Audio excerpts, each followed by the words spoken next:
రసానికి ఒక మామిడికాయ తీసుకున్నాను. జీలకర్ర 1 స్పూన్, మిరియాలు 1/2 స్పూన్, ధనియాలు 1 స్పూన్, తెల్ల నువ్వులు 1 స్పూన్ తీసుకున్నాను. మొత్తం ఫ్రై చేసుకున్నాను. అంతా మిక్సీ వేసుకోవాలి. అల్లం కొంచెం, 6-7 వెల్లుల్లి రెబ్బలు, సన్నగా కోసుకున్న మామిడికాయ ముక్కలు మిక్సీ వేసుకోవాలి. కొంచెం ఆయిల్ వేసుకోవాలి.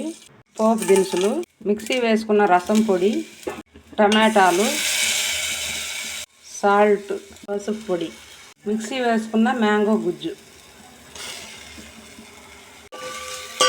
కొంచెం సేపు ఆయిల్లో వేగనివ్వాలి.